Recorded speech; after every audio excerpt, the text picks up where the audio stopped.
એમની ટિકિટના ડરના કારણે એ લોકો આપણા માટે બોલતા નથી. છતાંય દોસ્તો આપણે શા માટે એમની પાછળ ઊભા છીએ? હું તો તમને હાથ જોડવા આવ્યો, એક તક અમને આપો. અમે તો અમારી જે કઈ આવડત છે એ જનતા સામે મૂકી દીધી છે. અમારી આખી ટીમની આવડત. ગોપાલભાઈ, મોરબીમાં બોલ્યા લાફો માર્યો, ખબર હે ને? આવી જાવ માઇકમાં બોલી લે. મોરબીમાં તમને પ્રશ્ન પૂછ્યો છો, ઈસુદાન ગઢવીની સભા જ્યારે હાલતી હતી ત્યારે હાવ નાનો વ્યક્તિ હતો, એ જે તમારી પ્રશ્ન પૂછતો હતો તમને, ત્યારે એને લાફો મળ્યો, તમારા કાર્યકર્તા એને લાફો મળ્યો.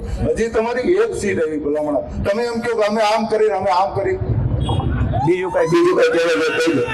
તમારું નામ ને ગામ ને કે બધાને ખબર પડે કોણે પૂછ્યું. ભાઈ, મારું નામ કાંગલભાઈ ઉર્ફે સુભાષ. ગામ કયો? ગામ મારું બગદડિયા. હા. અને હું કામ તાલુકો કોરડા સાંગાણી, જિલ્લો રાજકોટ. અને હું કામ કરો છો? હું સેવા જ કરું છું. કોની? ગામની સેવા જ કરું. હું નાના માણસની સેવા જ કરું. ને પણ તો કમાણીમાં શું છે? નકરી સેવા કરો, કમાણી કાંઈ છે? ઠીક. આયર ભેગા થાય, આપણે વાત કરવી છે. લ્યો વાત કરો. સાંભળો ગોપાલભાઈ, હાલ્યો. સેવા જ કરવી હોય તો કાલથી આપણે બે ભાઈ આજથી રાજકોટ થી કુવારવા હાઈવે લગી ગયા જાય. જો સુભાષભાઈ, હું હાઈવે છું, તમે હાઈવે. સાંભળો ભાઈ, 2 મિનિટ સાંભળો. સુભાષભાઈ, હું કાલ તમારી સાથે, મારું ગામ કુવારવાની બાજુનું, નજીક રાખો. કુવારવાની બાજુનું ખાતરા ગામ મારું. હું કાયમ કુવારવા જોઉં છું. ટ્રાફિક પોલીસ સરકારની નીચે છે બિચારી, પોલીસનો હું વાત નથી દેતો. હજી 3 દી પહેલા ખખાણાનો એક વ્યક્તિ હવા મહિનાનું છોકરું લેવા આવ્યું હતું. હવા મહિનાનું છોકરું. મેં જીતુ સોમાણી, મારો ધારાસભ્ય છે. કોણ? જીતુ સોમાણી ધારાસભ્ય. મેં ફોન કર્યો, જીતુભાઈ આ હવા મહિનાનું છોકરું ને પોલીસ 1 કલાકથી ઊભી રાખીને બેઠી, તમે ધારાસભ્ય છો મારા. તો એને કીધું સંજય રેંગાણીને ફોન કરો, એ આપણો જિલ્લા પ્રમુખ મોટો કે ધારાસભ્ય મોટો? આ જીતુ સોમાણી મોટો, ધારાસભ્ય મોટો? કયો મને હાલો. તો ભાઈ આવી સરકારમાં આપણે કઈ કરાય નહીં. આમાં તો મને સપોર્ટ આપો કાલથી, હું ખુલ્લો તમને કહું છું.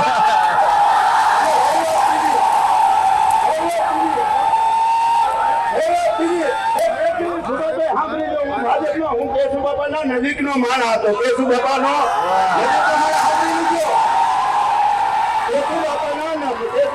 મારા ગામના ભાણે. કેશુ બાપાને વિસાવદરથી મુખ્યમંત્રી બનાવ્યા. એ પછી આપણા નરેન્દ્રભાઈ મુખ્યમંત્રી આવ્યા 1 સપ્ટેમ્બરને મજાવો. એ 1 સપ્ટેમ્બર હાંજી બતાવો મને. અત્યારે ભાજપ આજથી જાઓ.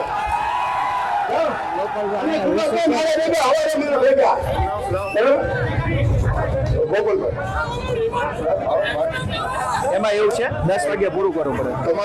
તમારી સરકાર 15 માં છે.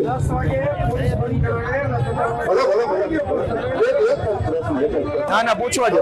તમારી સરકાર 15 માં છે. તો ગોપાલભાઈ ખાધા નથી? કોને કીધું નથી? કેટલા વિડિયા તમારે બતાવો. નથી? તમે એમ તો રાજકોટમાં ખાધા. સુભાષભાઈ સાંભળો, તમારી બધી વાત કહેવાય ગઈ કે બાકી રહી ગયું આવી ગયું બધું. સાંભળો તમામ મિત્રોને વિનંતી આ બધા મિત્રો નીચે બેસી જશો. ગોપાલભાઈ ને આપણે સાંભળવા છે. એમાં સુભાષભાઈ એમનું એવું કેવું છે કે પંજાબમાં તમારી સરકાર છે તો હું ન્યાય રોડમાં ખાડા નથી. તો એનો એક જ જવાબ છે કે અમને તો અમારા પગના ખાડા દેખાય, તમારી જે લાંબી આંખો અમને ભગવાને નથી આપી. આઈના નથી દેખાય, દેખાય. તમને ભગવાને 5000 કિલોમીટર લાંબી આંખો આપી છે, તમને દેખાતું છે, અમને અહીંયા દેખાય છે. એટલે અમને ભગવાન એવી આંખો આપશે, તમે એને ખાડા ગોતી આવશું ને અહીંયા બતાવશું. આપણી પથારી બદલી ગઈ છે, નામના બોલવા ક્યાં બદલવાની વાતો કરી. આપણે પથારી બદલી ગઈ છે, નામના બોલવા બદલવા એ ન હોય. રાજકોટમાં બેઠા હોય તો મારે હું અમદાવાદની વાત કરવાની, રાજકોટમાં જઈને રાજકોટની વાત આવતી હોય. પણ હમણાં સુભાષભાઈ તો બહુ સારા માણસ છે, સજ્જન માણસ છે. પણ હમણાં ભાજપ વાળા આ ધંધો ચાલુ કર્યો. 5,000 ખિસ્સામાં નાખીને એટલે ગમે એવું ફાટી જાય. અમને 5,000 રૂપિયા મારી વાતું કરો છો, અમે 10,000 આપી જાઓ. પાટીલ ને પ્રશ્ન પૂછો છો તમારા દમ હોય. પૂછો પાટીલને પ્રશ્ન, રાજકોટના અગ્નિકાંડના આરોપીને કઈ જેલમાં પૂર્યા છે? પૂછો પાટીલને પ્રશ્ન, 10,000 રૂપિયા હું આમાં આપું. આજે પેલા 5,000ની પટ્ટી ખિસ્સા મૂકે ગમે એવો પ્રશ્ન, અમને ક્યાં વાંધો છે? પણ આપણે 10,000 રૂપિયા પૂછો સંઘવીને પ્રશ્ન, ગંભીરા ઉપરથી બ્રિજની નીચે તૂટીને જે મરી ગયા અને કઈ સહાય આપી તમે? આખા રાજકોટની અંદર ડ્રગ્સ વેચાય છે, બેફામ યુવાનોનું જીવન બરબાદ થાય એટલે હું 10,000 રૂપિયા ખિસ્સામાં નાખું. પૂછો જાઓ ભાજપ વાળાને પ્રશ્ન. ગોપાલ ઇટાલિયાને પ્રશ્ન પૂછવાથી ગુજરાતની જનતાનું ભલું થતું હોય તો આખો મહિને અહીંયા બેસી જવા તૈયાર છું. બધા આવીને મને પૂછી જાય પ્રશ્ન, જ્યાં પૂછો ત્યાં પૂછો મારા વાળા, તો ગુજરાત આખું સુખી થાય. મારી સરકાર આવે કીધું મને પૂછજો, આ જેની છે એને પૂછો, પણ ના પ્રશ્ન પૂછો બીટા ભાંગી નાખે પોલીસ વાળા રાતે લૂંટાવે બધા. એટલે અમને પૂછો એમાં કઈ કોઈ મહાનતા નથી, અમને પ્રશ્ન પૂછો એમાં મહાનતા નથી. બહુ મૂછે વળ ચડતો તો પૂછો સીઆર પાટીલને જો પાછા આવવા દે તો કહેજો મને. અમે તો સીધા માણસો છીએ, ભોળા માણસો છીએ, ગામડાના માણસો છીએ, નાના માણસો છીએ. સંઘર્ષ કરીને અહીંયા પહોંચ્યા. અમે ગામના ગળા કાપીને અહીંયા નથી પહોંચ્યા. અમે ભૂમાફિયાઓની જેમ જમીનો ઉપર કબજા કરીને અહીંયા નથી આવ્યા. અમે કોઈની જમીનો ઉપર પચાવી નથી લીધી. અમે ડ્રગ્સ વેચીને અહીંયા નથી આવ્યા. અમે દારૂ વેચીને અહીંયા નથી આવ્યા. અમે બાળકોના શિક્ષણ માફિયાઓ જેવું કામ કરીને અમે અહીંયા નથી આવ્યા.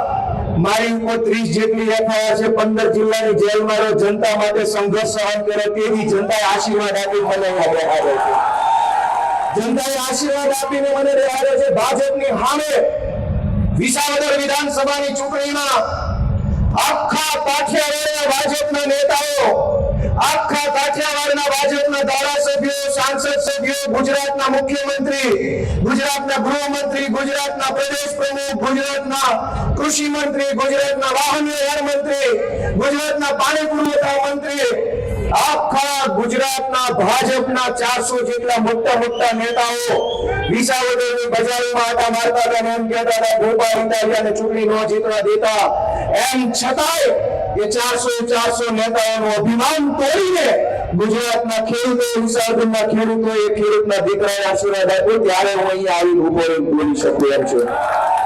નહીંતર 2017ની સાલમાં ગુજરાતની વિધાનસભાના અધ્યક્ષે એ વખતના મારી ઉપર પ્રતિબંધ મૂક્યો. 2017માં એવો નિર્ણય થયો ગુજરાતની વિધાનસભામાં કે ગોપાલ ઇટાલિયાને વિધાનસભા પર નો એન્ટ્રી પ્રતિબંધ. 17 થી લઈને 25 સુધી હું ક્યારેય વિધાનસભાના મેઇન ગેટથી અંદર ન જઈ શક્યો. શું કામ? કે મારી ઉપર પ્રતિબંધ મૂક્યો. પણ સત્તાની તાકાત એટલી છે કે એ 3 લીટી લખે અને મને ન આવવા દે. પણ જનતાની તાકાત સત્તાની તાકાત કરતા મોટી તાકાત છે.